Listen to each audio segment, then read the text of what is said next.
vamos. Santo, Deus poderoso, és adorado aqui, Santo.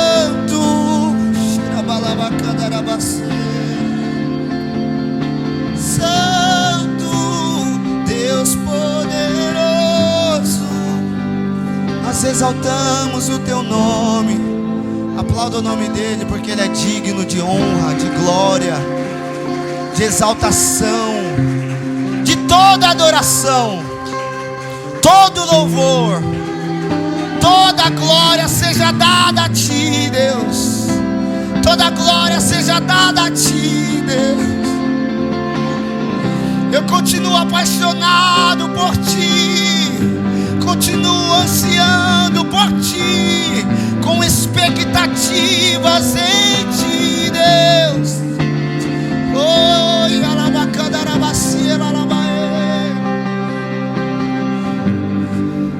nós não cantamos santo repetidas vezes porque nós não sabemos o que dizer. Nós cantamos santo repetidas vezes porque é quem ele é. Se você pudesse olhar para o lado de dentro da eternidade, lá no trono do céu, a Bíblia diz que existem seres ao redor do trono que estão cantando um único cântico, e Jesus não se enjoa dessa canção. Jesus nunca reclamou dessa canção. Ela é repetitiva, a gente se cansa dela, mas o Senhor não se cansa de ouvir quem Ele é. E os anjos que estão olhando para Ele não se cansam de dizer quem Ele é. Você vai acabar chegando em casa hoje, ligando uma televisão, indo dormir, mas os anjos vão continuar dizendo que Ele é santo. Esse culto vai acabar, mas os anjos vão continuar declarando que Ele é santo. Você vai trabalhar segunda-feira, e enquanto você trabalha, adivinha o que os anjos estão declarando? Santo, santo, santo é o Senhor Deus Todo-Poderoso. Vai acontecer o GD de mulheres na segunda, mas adivinha o que os anjos estão fazendo? Santo, santo, santo é o Senhor Deus Todo-Poderoso. Na terça-feira tem ensaio aqui, mas eles continuam declarando. E Tiago, e dia 25 de dezembro a gente vai estar comemorando o Natal, mas eles vão continuar declarando santo, santo, santo. E hoje é o dia dos namorados, está muito frio. Teve gente que não veio para a igreja porque está frio, mas os anjos continuam declarando santo, santo, santo, santo. E não é porque eles não têm nada melhor para fazer. Não é porque eles não têm uma programação melhor para fazer. É porque Deus é tão cativante, Deus é tão belo, Deus é tão maravilhoso, que se você pudesse ver para aquilo que eles estão vendo, você também não pararia de declarar: santo, santo, santo é o Senhor Deus Todo-Poderoso.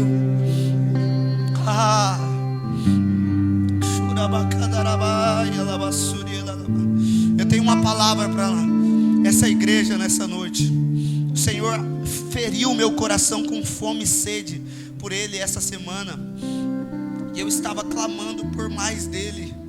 E uma coisa eu percebi: nós que estamos vivendo há muito tempo com Jesus, estamos caminhando com Ele, estamos trabalhando para Ele, estamos falando dEle diariamente, nós podemos correr um risco muito sério, e esse risco é se acostumar com a presença de Jesus. Quando nós nos acostumamos com a presença de Jesus, aquilo que Ele faz e aquilo que Ele é, parece não ser mais novidade. Mas eu me lembro de um homem chamado Paulo, que no final da vida dele, tendo pregado sobre Jesus, tendo ensinado sobre Jesus, tendo curado os enfermos no nome de Jesus, ele dizia: o meu corpo está sendo ofertado como oferta de libação. Mas em Filipenses, que é a carta da alegria, uma das suas últimas cartas, antes de 1ª e 2ª Timóteo, que são as últimas cartas definitivas do apóstolo Paulo, ele diz uma coisa que me chama a atenção. Na altura do capítulo 3, ele olha para os seu papel e para a sua pena, porque na época não tinha caneta. E ele escreve isso com seu filho Timóteo ao lado. E eu imagino as lágrimas de Paulo correndo no pergaminho enquanto ele falava essas palavras. Porque ele escreve o livro de Filipenses, segundo ele mesmo, com lágrimas nos olhos. Ele diz: o que para mim era lucro, passei a considerar como perda, por causa da excelência de Cristo Jesus. Sabe o que ele diz? Quero conhecer a Cristo e o poder da sua ressurreição e a participação em seus sofrimentos. O homem já tinha vivido a vida inteira falando sobre Jesus.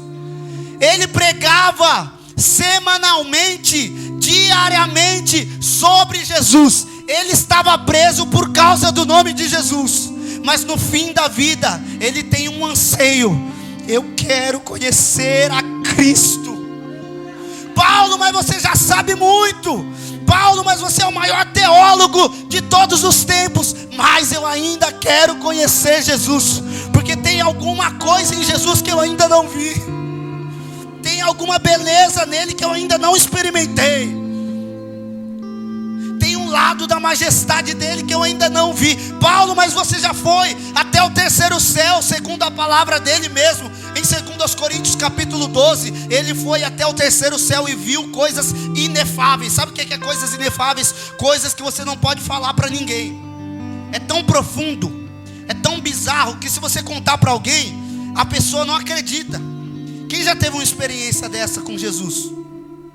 Eu me lembro de uma vez que a minha tia, numa sala de oração, ela parece que foi arrebatada para um lugar, e ela queria me levar nesse lugar junto, mas não podia. Era um lugar maravilhoso, e ela não sabia explicar. Isso é inefável, não dá para falar. Você até tenta, mas palavras não podem expressar. João só consegue escrever o Apocalipse porque o próprio Jesus mostrou para ele o que dizer. Senão ele não conseguiria falar. Por isso que quando João fala sobre o Apocalipse, é uma linguagem alegórica. E essa linguagem alegórica é porque palavras humanas não são capazes de expressar a grandiosidade daquilo que ele viu. Ele falava: eu vi um homem e o seu rosto brilhava como o sol. É como o sol, porque a única coisa que João conseguia comparar ao rosto de Jesus era a claridade, o fulgor e o esplendor do sol. Ele não conhecia outra estrela mais quente. Então ele disse: o seu rosto brilhava como o sol. Era como se ele dissesse: eu não sei explicar, mas eu quero dar um exemplo segundo alguma coisa que você já conhece. Uma vez me falaram que levaram um caipira que nunca tinha visto a cidade grande para o centro da cidade de São Paulo. Ele nunca tinha pegado um elevador, ele nunca tinha visto um avião, ele nunca tinha visto um aeroporto, ele nunca tinha andado numa escada rolante. Quando ele chegou em casa, ele começou a falar: gente, eu vi um pássaro de ferro, esse pássaro voava. Gente, eu fui numa escadinha que ela me levava, uma escada de ferro que me levava para outro patamar. Ele não sabia explicar. A gente tem um nome para as coisas, mas ele, na sua ignorância, não sabia dar nome para aquilo que ele tinha visto. É a mesma coisa do Apocalipse. João fala sobre coisas que ele não consegue explicar com palavras humanas. Por isso a mulher e o dragão, por isso que você lê Apocalipse, você não entende nada. Porque um homem vendo coisas inefáveis, tentando traduzir em linguagem humana. Eu quero dizer para nós hoje que existe mais em Deus, e que nós ainda não conhecemos a totalidade de Cristo. Por isso, irmão, não perca um culto, porque cada culto Deus se revela de maneira mais gloriosa. Cada culto que você sai daqui, você descobre algo novo em Deus que você não sabia antes. Cada culto que você vem desejoso de conhecer mais a Cristo, você está dizendo como Paulo: eu ainda quero conhecer a Cristo e o poder da sua ressurreição. Então não se acostume. Não se acostume, não é apenas mais um culto, não é mais um momento de adoração, não é mais uma palavra, não é só o pastor Tiago que está falando aqui, é o próprio Espírito Santo quem impulsiona as minhas palavras hoje. Tem alguém aqui? Por favor, eu sou um pouco carente, então eu exijo que você dê alguma resposta para essa pregação. Porque à medida em que você vai respondendo, você vai participando. E quando você participa, você se aquece. Então o frio não vai te pegar. Amém? Aleluia. Diga para alguém do seu lado, não se acostume. Abra sua Bíblia comigo em Gênesis capítulo 12, versículo 1 até o versículo 3. A gente vai passear nas escrituras hoje. Quem gosta da Bíblia aqui? Quem leu a Bíblia ontem? Bíblia, alimento diário, pão fresquinho, toda manhã. Aleluia, obrigado, Senhor. Gênesis capítulo 12, versículo 1 até o 3, fala sobre a história de Abraão. Abraão foi o pai de Isaac, o pai de Ismael, o vô de Jacó, o bisavô de José, e assim por diante. Tataravô de Manassés e Efraim, até chegar à genealogia de Cristo. Ele é bem-aventurado, porque o próprio Deus havia dito que ele seria. E aqui tem um segredo na Escritura, que precisa transformar o seu coração. Quando Deus diz alguma coisa, vai acontecer. Quando Deus fala alguma coisa, vai acontecer. Então o Senhor disse a Abrão: saia da tua terra, do meio dos seus parentes e da casa de seu pai, e vá para a terra que eu lhe mostrarei. Eu farei de ti uma grande nação, e o abençoarei. Tornarei famoso o seu nome, e você será uma bênção. Abençoarei os que o abençoarem, e amaldiçoarei os que o amaldiçoarem. E por meio de você, todos os povos da terra serão abençoados. A vida com Jesus é uma vida maravilhosa, cheia de milagres, provisões inesperadas e amor. Viver com Jesus é viver debaixo de cuidado o tempo todo. Mas existem algumas promessas na Bíblia que elas são promessas condicionais. Fala comigo, promessas condicionais. Pastor, o que é uma promessa condicional? Uma promessa condicional é uma promessa que depende não apenas de Deus para ser cumprida, mas depende daquele que a recebe. Quando Deus faz uma promessa incondicional, não importa o que aconteça, não importa quem receba, não importa quem acredita, Ele vai fazer acontecer. Um dia Jesus voltará. Todos creem nisso? Se você crer ou não crer, Jesus voltará. Se você é um ateu ou um cristão, Jesus voltará.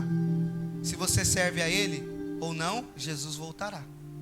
Se você está preparado ou não, Jesus voltará. Essa é uma promessa incondicional. Uma promessa condicional é quando Deus chama um povo e fala para que esse povo o obedeça. E quando esse povo obedece, essa promessa é cumprida. Quando esse povo desobedece, essa promessa atrasa ou não se cumpre. Então, eu gostaria que você entendesse que a maior parte das coisas que Deus nos promete são promessas condicionais. A maior parte das profecias que você recebeu só vão se cumprir na sua vida se você se posicionar. Tem alguém comigo até aqui? Se você não se posiciona, algumas coisas vão passar, outras coisas vão atrasar e outras coisas você não vai viver. Quando Deus faz uma promessa para o povo de Israel, dizendo: se o meu povo que se chama pelo meu nome clamar, se arrepender dos seus pecados, se humilhar, eu então ouvirei o seu clamor, virei até ele, sararei a sua terra. Ou seja, quando existe se, é porque é condicional. Quando Deus faz uma promessa para Abrão, Ele faz essa promessa com base na resposta que Abrão deveria dar a ele. E a resposta era sair da terra, do meio dos parentes. Agora, Abrão já tinha mais de 50 anos de idade quando ele recebe essa promessa. E ele ainda morava na casa do seu pai. Para quem não sabe, o pai de Abraão era Terá. E ele era um homem que cultuava deuses pagãos. Abrão vivia com a sua mulher, não tinha filhos, mas ele ainda estava na casa do seu pai. O que isso significa? Significa que ou Abrão não tinha maturidade suficiente para se tornar independente, ou era confortável demais ficar na casa do seu pai. Só que a promessa só vai se cumprir em Abrão para que ele se torne Abraão quando ele sair da casa dos seus pais. Existem promessas de Deus para a sua vida que só vão acontecer quando você decidir mudar de ambiente, quando você decidir não se acostumar com aquilo que você está vivendo e desejar mais de Deus. Abra sua Bíblia comigo em Mateus capítulo 13, versículo 58, por favor.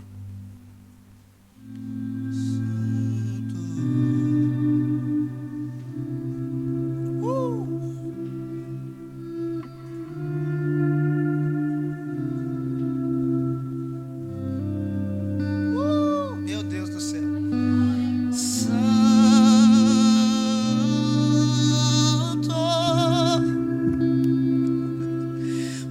Poderoso Deus eterno,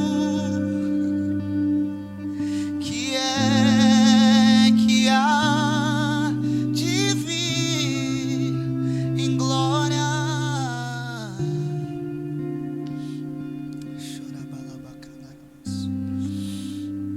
Diz o texto: e Jesus não pôde fazer muitos milagres ali porque eles não tinham fé. Versão NTLH. Não foi falta de poder em Jesus, foi falta de fé nas pessoas. Porque onde há incredulidade, o céu se fecha. Não por limitação de Deus, mas por dureza do homem. Presta atenção nisso. Quando Jesus chegou em Nazaré, que é o contexto do texto que acabamos de ler, Jesus vai para lá com expectativa de fazer muita coisa no seu próprio povo. Você já ouviu o termo não existe profeta sem honra a não ser na sua própria pátria? Quem já ouviu? Profeta de casa não tem honra, traduzindo. Alguém já ouviu isso? É o que acontece quando você vai para um povo que é o seu povo e todo mundo te conhece. Acontece isso em alguns cultos, eu percebo. Você vê eu pregando aqui, você já tomou um café comigo. Então para você, cara, Tiago poderia ter dito para mim, ele já falou no cafezinho. Não vai acontecer nada diferente. E às vezes acontece isso porque nós não sabemos que a familiaridade pode gerar incredulidade. Vou repetir. A familiaridade pode gerar incredulidade. Quando Jesus chegou perto dos seus parentes, da sua terra, do povo onde ele havia crescido, a Bíblia diz que as pessoas começaram a se perguntar: mas peraí, não é esse o filho de José, o carpinteiro? Não estão conosco suas irmãs e os seus irmãos? Sua mãe não é a Maria? A gente não conhece você desde pequeno? Como que você chega agora querendo falar que você é o Messias e que você tem poder para operar milagres? Por que você não fez nenhum milagre em 30 anos? Traduzindo era isso. A familiaridade gerou incredulidade. E o texto diz: Jesus não conseguiu realizar ali muitos milagres, porque a incredulidade deles fazia com que eles fechassem o céu. Não era que Deus não tinha poder, não era que a promessa de Deus não ia se cumprir, era que eles atrasaram a promessa por causa da sua incredulidade. Porque eles se acostumaram com Jesus. Eles se acostumaram com Jesus, o filho de José e Maria, mas eles não conseguiram perceber Jesus, o Cristo, o Messias enviado por Deus. Toda vez que você se acostuma com Jesus, você perde de vista o seu poder. E eu me perguntei para o Senhor por que Ele promete as coisas, por que Ele simplesmente não chega e faz. E uma vez o Wesley pregou sobre isso aqui, e fez muito sentido para mim. Porque ele dizia: Deus promete porque Ele quer que você tenha expectativa. Fala para alguém aí: Deus quer que você tenha expectativa. Se você der glória a Deus, você não vai atrapalhar a minha mensagem. Na verdade, quando você não dá glória a Deus, eu acho que eu estou pregando mal. E aí eu começo a pregar mal, porque eu estou achando que eu estou pregando mal. Aí você não dá glória a Deus, aí uma coisa alimenta a outra. Porque Deus promete antes de fazer. Porque a maior parte das coisas que Deus faz, Ele avisa. E uma vez me falaram: Tiago, você não deve contar seus sonhos para todo mundo. E eu sou um cara boca aberta. Se eu penso em fazer alguma coisa, eu saio avisando para todo mundo: ô mano, tô querendo comprar um carro, hein? O Giovanni, você não sabe um lugar que vende carro da hora não? Porque eu tô querendo comprar o carro assim, assim, assim. E aí começa a falar, começa a contar para todo mundo. E cadê o carro? E cadê gente para fazer as coisas? E aí as pessoas falam assim: Tiago, fecha a boca. Porque afinal de contas, o que ninguém sabe, ninguém estraga. Já ouviu esse termo? Já ouviu essa frase? Se ninguém sabe, ninguém estraga. Só que é interessante que quando Deus faz algo, Ele não liga para se vai avisar ou não. Ele sai falando para todo mundo. Deus não poderia simplesmente ter criado o homem, missionário? E por que Ele diz: façamos o homem? Tudo que Deus faz, Ele avisa antes. Porque Ele quer que gere uma curiosidade e uma expectativa. Deus não poderia simplesmente mandar fogo do céu para destruir Sodoma e Gomorra? Poderia. Mas Ele avisa, porque Ele quer poupar alguns lá.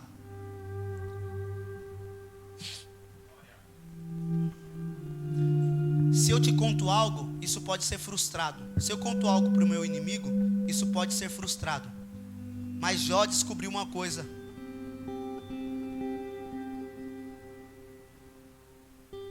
quem entende de Bíblia já está pegando aí o negócio. Giovanni já fez assim. Você lembrou, né, Giovanni?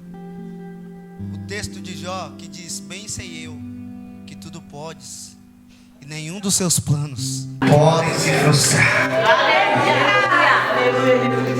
Se eu conto alguma coisa para alguém, pode até atrapalhar, porque alguém pode frustrar os meus planos.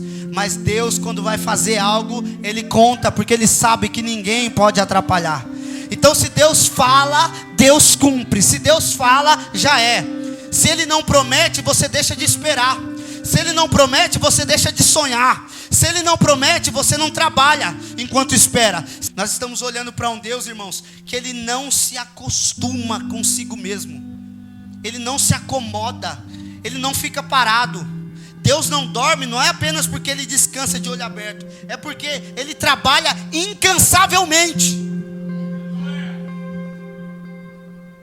O que existia antes de todas as coisas era um movimento que os teólogos chamam de pericorese. Fala comigo, pericorese. Difícil. Pericorese é um movimento que acontece desde a eternidade, quando a Trindade se alinha nos seus planos eternos e eles vivem em completa comunhão. Alguns chegam a relacionar a pericorese como uma dança completamente interligada, completamente sincronizada. É algo que ninguém atrapalha ninguém. Então, desde a eternidade passada, no era de Deus, ou seja, antes que o homem fosse criado, Deus já estava amando a si mesmo, no Pai, no Filho e no Espírito Santo. Antes de existir eu e você, Deus já estava em movimento. Antes de existir a terra, a Bíblia diz que o Espírito de Deus pairava sobre a face das águas.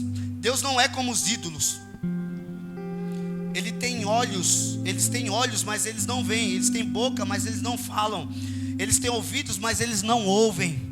Deus não é como nenhum dos ídolos. Deus tem boca e fala, Deus tem olhos e vê, Deus tem ouvidos e ouve. Vamos lá. Ele está no Gênesis se movendo, porque tudo aquilo que Deus faz se move. Fala comigo, tudo aquilo que Deus faz se move.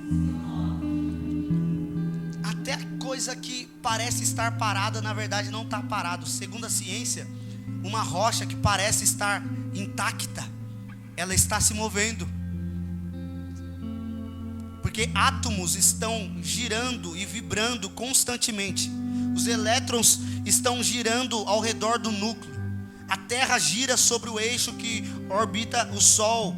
O universo está em expansão. As galáxias se afastam umas das outras. Ou seja, tudo que existe se movimenta. Todos os seres criados se movimentam.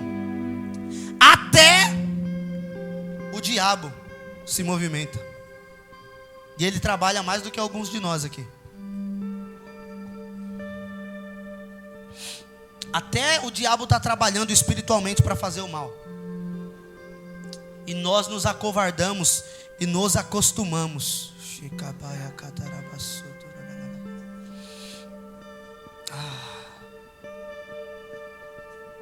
Só que Deus, quando Ele pede coisas para nós, Ele pede para que nós nos movamos em direção a elas. Deus não quer uma igreja parada. Deus não quer um povo sonolento. Deus não quer um povo acostumado. Deus não quer um povo que não tenha expectativa. Tudo aquilo que Deus pede, existe um custo. Eu vim dizer para você hoje, não pare de sonhar com mais de Deus. Não pare de sonhar com aquilo que Ele prometeu. Não pare de sonhar com aquilo que Ele falou que vai fazer. Porque quando Ele fala, Ele quer que você deseje ardentemente. E Deus disse que Ele enviaria avivamento nos últimos dias. Quem está sonhando com avivamento nessa casa? Quem está desejando avivamento nessa casa? Quem está trabalhando por avivamento neste lugar? Não pare de sonhar com aquilo que Ele disse. Deus não te toca para te deixar parado, irmão. Deus não te quer na igreja para que você seja um telespectador passivo, alguém que só vem para assistir os cultos, alguém que só vem para assistir a adoração. Deus quer que você participe. Os anjos estão em movimento, o próprio Deus está em movimento. Em sua eternidade Ele já se movia. Antes que a terra existisse, Ele já se movia. Quando a terra começou a existir, Ele se movia na face das águas. Quando Jesus veio, Ele veio para libertar, para curar, para salvar, para pregar. Então você não pode ficar parado. Você não pode se acostumar. O problema é que a gente olha para um Deus que se move, para uns anjos que se movem, para o diabo que se move, mas isso não traz um impulsionamento em nós para nós nos movermos. Você continua culto após culto paradinho, moscando, panguando. Até quando? Até quando? Você precisa de mais o quê? Às vezes Deus vai te colocar em zonas de expulsão. Sabe o que significa uma zona de expulsão? É quando Deus faz as coisas que acontecem ao seu redor, no lugar onde você está, começarem a dar muito errado. Quando Deus começa a fazer as coisas que você está vivendo a dar muito errado, é sinal de que Ele quer te expulsar desse lugar para outro. É sinal de que Ele quer te transicionar. Então entenda as mensagens subliminares de Deus. Ele diz: sai da terra da tua parentela para a terra que eu te mostrarei. Mais tarde você descobre em Gênesis que a terra onde Abraão estava teve fome. Se ele continua lá, ele morre. Então Deus dá uma palavra antes. Deus dá um direcionamento que é para ele se mover em direção a um futuro que ele nem conhece. E é por isso que Abraão é o pai da fé, porque ele se move em uma coisa que ele ainda não sabia que era real. Era a terra que eu te mostrarei. Não tinha mostrado ainda, mas já tinha promessa. Não visualizou ainda, mas já tem promessa. E se você tem promessa, mesmo que você não visualize nada, confia na palavra, confia na promessa. Sai, se move. Balança alguém do seu lado aí, por favor. Fala assim: você precisa se mexer, você precisa se mover. Aleluia. Existe uma palavra que é um termo grego que a gente canta mais ou menos aqui algumas vezes, que é equibalo. Fala comigo, equibalo. Equibalo significa expulsar sem direito de retorno, ou enviar sem direito de retorno. Abre sua Bíblia comigo, por favor, em Lucas.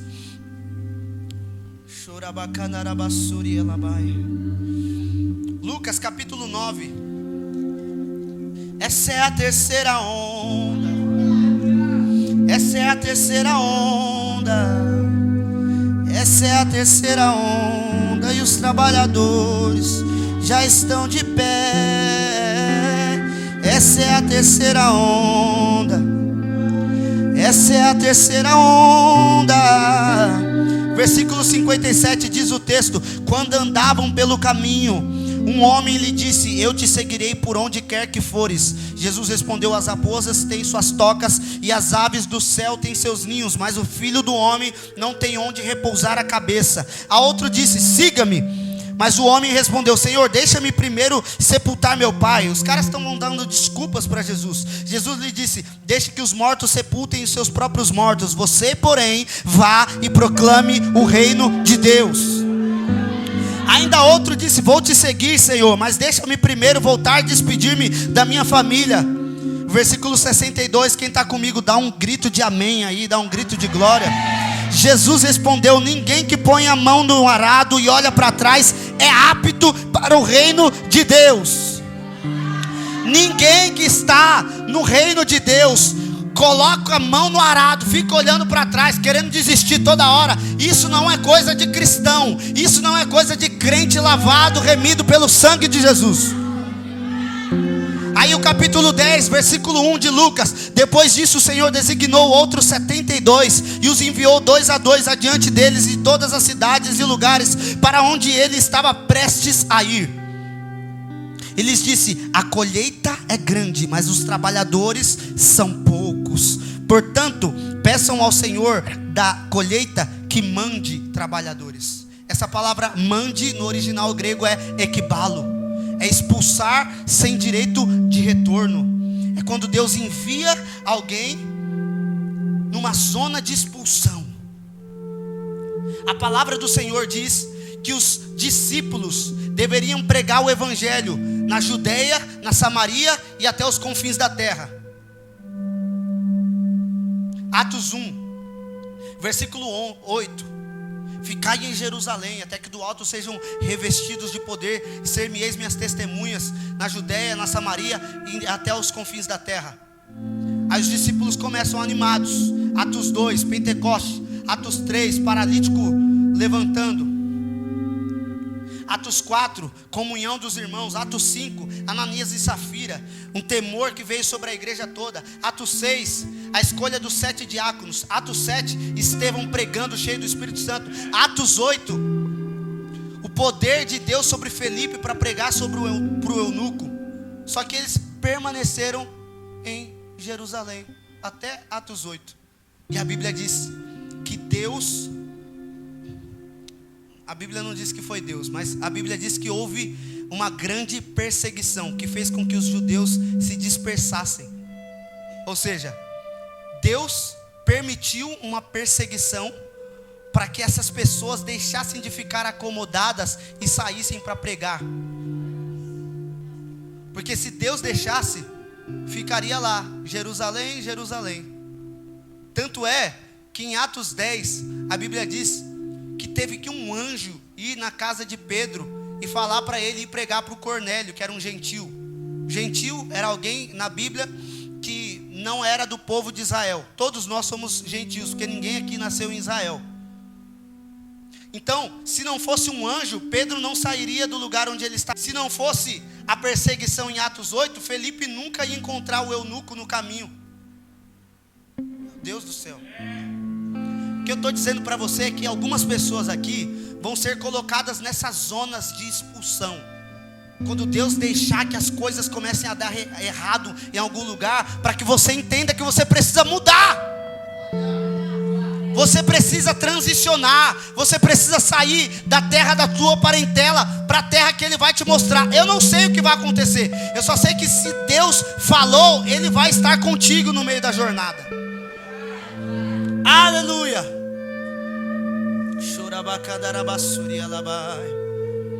É quando os ambientes não te cabem mais.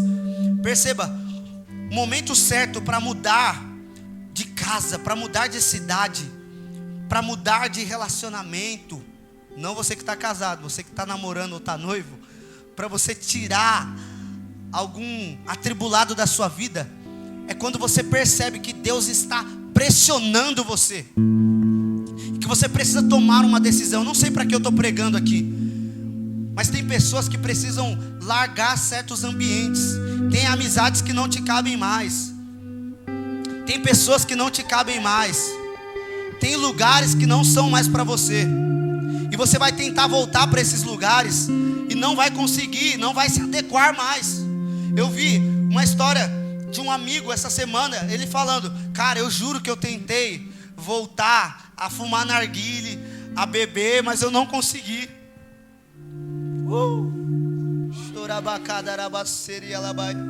Porque Deus pressionou tanto o coração desse homem, desse jovem, que ele simplesmente não se adequava mais nesses outros ambientes. Deus vai fazer isso com a gente. Deus está fazendo isso com essa igreja. Você não percebe que culto após culto está ficando pequeno? A gente tem que transicionar. Você precisa começar a discipular alguém. Você precisa começar a servir no voluntariado. Você precisa começar a se mover, porque tudo que Deus criou se move.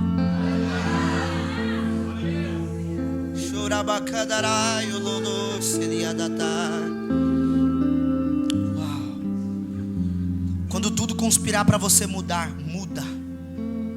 Porque sabe o segredo para estagnar? O segredo para estagnar na vida espiritual é olhar para trás. Alguém aqui lembra da mulher de Ló? Jesus diz em Lucas capítulo 17, versículo 32: lembrai-vos da mulher de Ló. Ou seja, o próprio Cristo dá referência ao Antigo Testamento, falando sobre uma mulher que, quando estava fugindo da terra de Sodoma e Gomorra, ela olha para trás e ela vira uma estátua de sal. Houve uma explosão, houve fogo do céu, e Deus deu uma ordem para Ló e sua família: sai, mas não olha para trás. E essa mulher desobedeceu.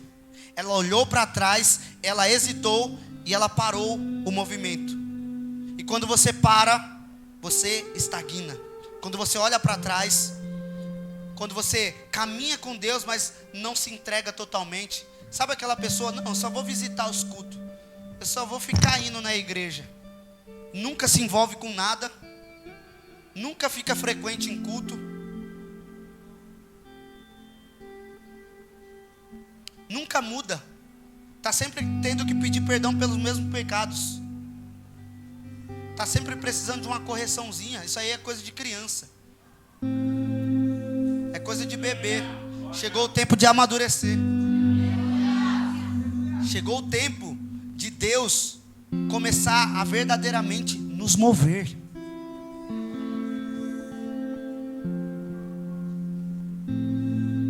Nunca consegue ter constância em nada. Começa as coisas e nunca termina. Não, eu vou começar um propósito com Deus, vou orar, vou ler a Bíblia, vou jejuar, mas na outra semana,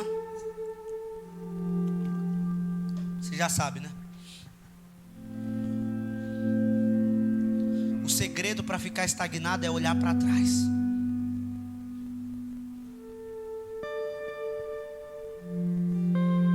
O segredo para não frutificar é ficar olhando para trás. É ficar pensando que tem tanta coisa para eu fazer na minha vida, né? O texto que nós lemos de Lucas capítulo 9 diz que aquele que coloca a mão no arado e fica olhando para trás não é apto. O primeiro falou: eu vou te seguir. Jesus nem tinha convidado. Ele falou: beleza, então saiba que vai ser difícil, saiba que vai ter custo. Eu não estou aqui para te enganar, não. Não estou aqui para falar que vai ser fácil. É a mensagem que todo mundo quer ouvir. Ai, ursinho carinhoso de Jesus, vai dar tudo certo na sua vida, ninguém vai morrer na sua família, não vai ter desemprego, não vai ter depressão, não vai ter ansiedade. Às vezes vai ter sim. Às vezes você vai passar uns perrengues com Jesus, mas pelo menos é com Ele, né? Vamos lá. Jesus não ficou massageando o ego de ninguém. E eu não vou fazer isso. Porque ele falou, ó, as raposas têm as suas tocas. Os pássaros têm os seus ninhos, mas o Filho do Homem não tem onde reclinar a cabeça. O que Jesus estava falando? Vai ser desconfortável me seguir, viu? Está preparado? Eu acho incrível que Jesus ficava desmotivando as pessoas a seguirem Ele. Jesus fazia um milagre, chegava um monte de gente. Não, agora vamos seguir esse Jesus aí. Aí Jesus chega, prega uma mensagem dura. Vocês estão vindo atrás de mim porque você viu que eu multipliquei pão e peixe, mas vocês não querem a palavra de verdade, porque eu sou o pão vivo que desceu do céu. Aí os discípulos abandonam. Aí Jesus olha para os outros discípulos, os 12, e fala, vocês não querem ir também não? Aí Pedro, cheio do Espírito Santo, levanta, para onde iremos, Senhor? Se só tu tem as palavras de vida eterna. Mas eu fico pensando assim, Jesus, a igreja está enchendo, cara. Por que você não prega umas mensagens mais leves? Porque aí os visitantes que vieram vão trazer mais gente. Por que você não faz mais milagre? Quando era para Jesus fazer milagre, para mostrar o poder dele, ele falava, não vou dar nenhum sinal para você, geração incrédula. Só o sinal de Jonas importa, que ficou dentro do ventre do grande peixe. Isso daqui é uma aula de Bíblia, então presta atenção. Jesus, quando era para fazer milagre, não fazia. Quando não era, fazia. Ele desmotivava as pessoas a seguirem. Jesus falou, segue-me. Aí o cara, Jesus, então, deixa eu só me despedir dos meus pais. Espera aí, deixa que os mortos. Jesus, eu até te sigo, mas eu tenho que resolver minha vida antes. Não, deixa isso para lá, vem me seguir, e a sua vida eu resolvo no caminho. Isso é o Evangelho. É você entregar suas mazelas para Deus, e aí Ele que cuida. Ele não falou que vai cuidar? Ele não falou que vai abençoar Abraão? E por que Abraão fica com medo de sair do meio da parentela para a terra que ele vai mostrar? Por que você, Abraão, fica com medo de transicionar? Por que você, Abraão, fica com medo de se envolver na igreja? Irmão, quer Jesus? Vem para dentro. Cai para o murro. E chega em Satanás com os 2 pés no peito. Não é negócio de vir tranquilo, não. É chegar, porque a Bíblia diz que a igreja de Jesus, as portas do inferno não podem prevalecer contra ela. Ou seja, a gente esmurrando a porta de Satanás e Satanás pedindo para parar. É você dando um mata-leão no diabo e o diabo dando 3 tapinhas falando, para que eu não aguento mais. Só que tem um monte de crente aqui que está sendo golpeado por Satanás. E está falando, ai Satanás, eu não aguento mais. E Satanás lá com o mata-leão. Se você aprendesse o jiu-jitsu de Jeová, você não ia passar por isso, irmão. Você vai transicionar, vai movimentar, vai pegar o diabo pelas costas e dar-lhe bicuda na cara do cão. Você está aqui, irmão? Aleluia. Eu estou brincando porque é uma palavra tão dura que para se tornar mais palatável para você, tem que colocar uma gracinha. Mas o que eu estou falando é muito sério, gente. Você precisa frutificar. Até quando você vai ficar ano após ano na igreja sem ganhar uma alma? Umazinha. Ai pastor, mas você está vendo que a igreja está crescendo? Já me falaram isso, a igreja está crescendo. Quase que eu falei, não é por sua causa, né? Você não traz um visitante, você não discipula ninguém, não cuida de ninguém. Aí os jovens estão fazendo o que você não faz. Frutificar não é opcional. Abre comigo Mateus capítulo 21, versículo 19 até o 20.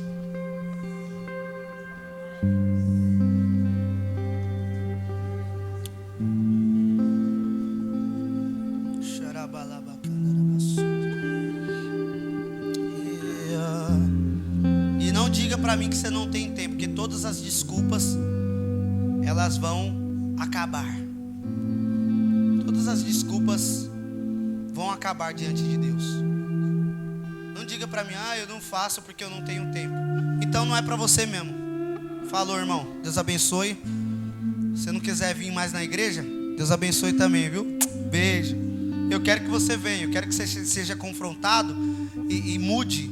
Mas se você não quiser mudar, irmão, não tem nada que eu possa fazer por você. Amém? Você está aqui? É difícil, né, ouvir isso.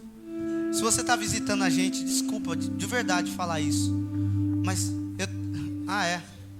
Mas eu acho que eu vejo uns rostos novos aqui às vezes. Não sei se eu estou maluco.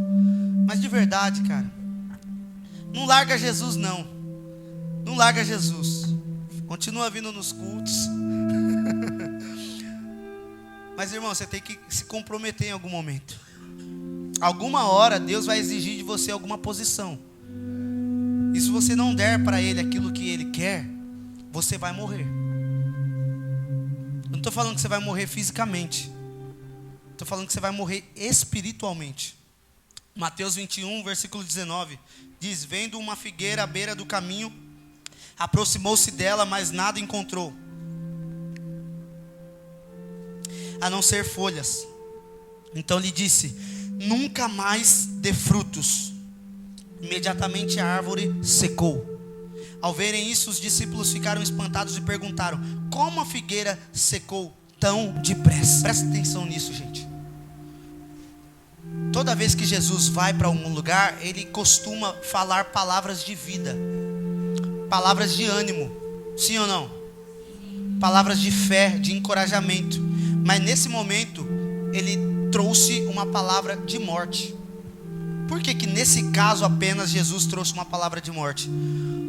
Porque na botânica do Oriente Médio, as figueiras, elas primeiro dão folhas e depois dão frutos. Se você olhar uma figueira e ela tiver folhas, é sinal de que o tempo de frutificar já aconteceu. Então, essa figueira deveria ter frutos. Era uma coisa esperada. Se Deus já te transformou, se a palavra já entrou no seu coração, se você se considera um crente e você não dá frutos, tem alguma coisa errada. Aí Jesus olha para essa figueira de longe, à beira do caminho, a Bíblia diz. Ele se aproximou querendo comer algo. Deus está exigindo de você um posicionamento.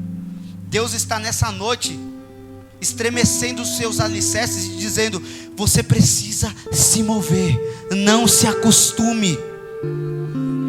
Não tem como ser um crente morno. Se você é morno, você um dia vai deixar de ser cristão. Você vai se tornar um apóstata. Jesus chega nessa figueira, porque tem gente que é assim, de longe parece que está tudo bem, tem folha, está bonito, está maravilhoso, tem até alguns resultados, mas você chega perto, você percebe, não tem fruto. Você chega para andar junto, percebe, não tem fruto. E quando não tem fruto, seca.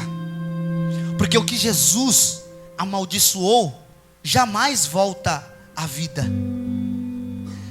Então, perceba, ou você frutifica ou você morre. Fala para alguém aí, por favor.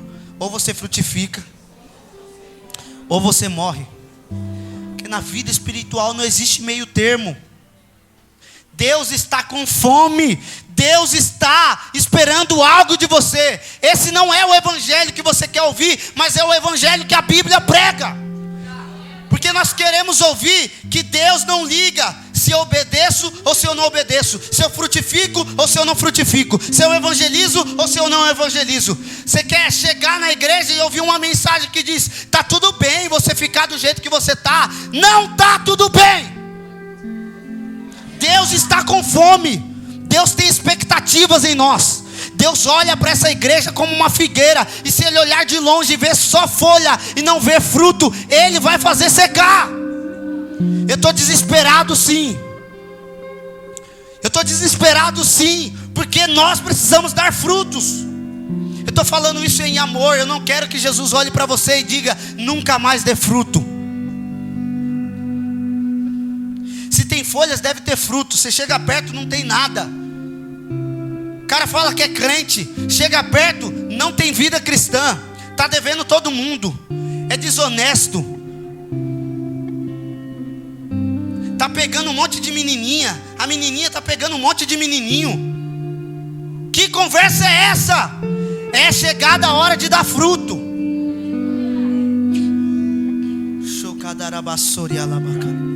Fruto é diferente de resultado, tá? Você pode até dar alguns resultados. Preguei em teu nome, profetizei em teu nome, mas não tem fruto. Pode estar na igreja, mas não tem fruto. Sabe o que Satanás quer? Satanás quer que você vista as folhas das figueiras, como o primeiro homem e a primeira mulher fizeram. Vi que estava no jardim, Senhor, e me escondi. Eu descobri que eu estava nu e eu me vesti de folhas de figueira.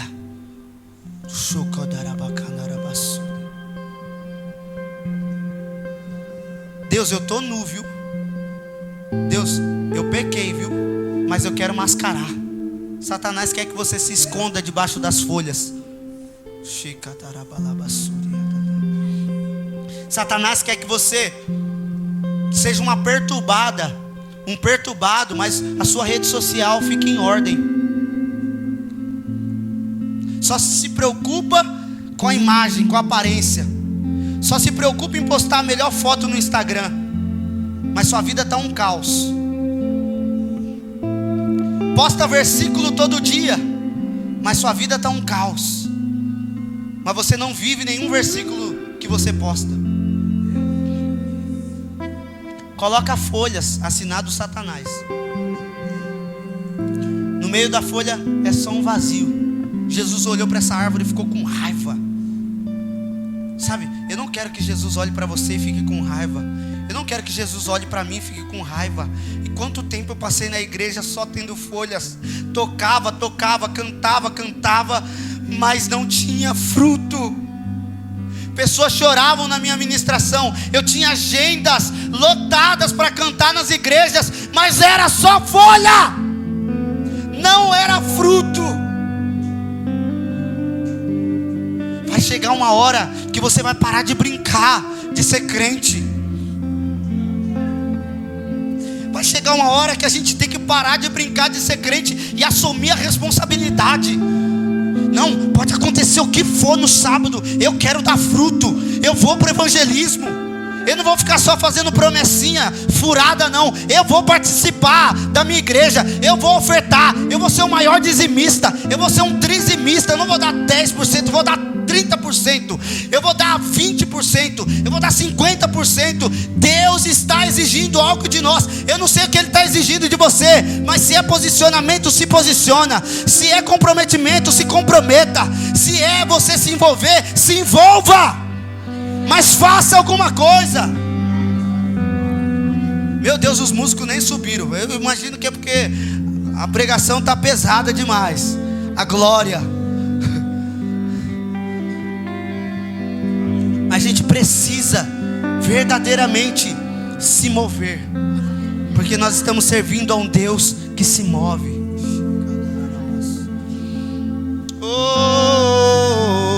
Deus não te chamou para ficar causando boa impressão. Deus não te chamou para colocar uma máscara e dizer que você é crente porque você carrega uma Bíblia debaixo do braço. Deus te chamou para ir e dar fruto. Tem alguém aqui, irmão? Tem alguém aqui, irmão?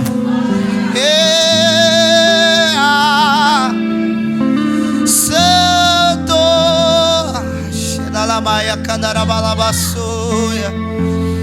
Santo. Eu estou cheio do Espírito Santo agora e eu quero dizer para alguém nessa noite: é chegada a hora de dar frutos. A palavra que o Senhor libera hoje para você não é amaldiçoado está, não, é abençoado está. Porque como Jesus disse para Abraão: tu e a sua família serão bem-aventurados. Deus está falando para você hoje: você vai ser abençoado, você será uma bênção, você vai dar frutos. De ti sairão grandes nações. De pessoas aqui vão sair igrejas. De pessoas aqui vão sair missionários. De pessoas aqui vão sair novos chamados, novos posicionamentos.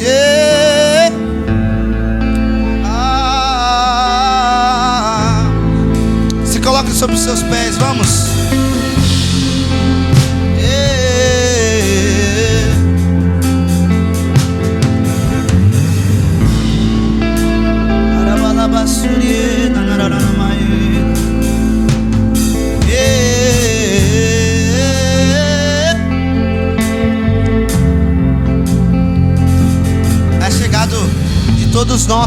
igreja darmos frutos, realmente começarmos a viver aquilo que Deus tem para nós.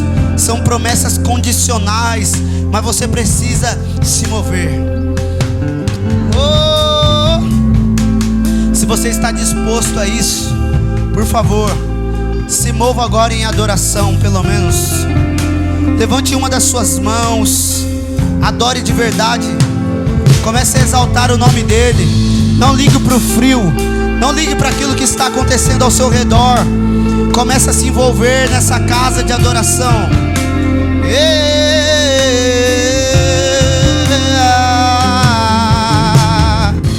Existe um amor mais ciumento que a morte.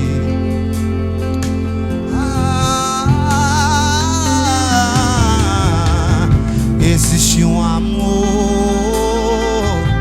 mais ciumento que a morte. E a minha vida Ele governa. E a minha vida Ele governa. Esse amor veio a mim com os seus olhos em chama. E eu perguntei sobre os teus olhos, sorrindo me disse: o fogo nunca dorme, o fogo nunca apaga. Ei! Nunca apagará, não, não. Deus nunca morre, Deus nunca é vencedor, nunca é vencedor.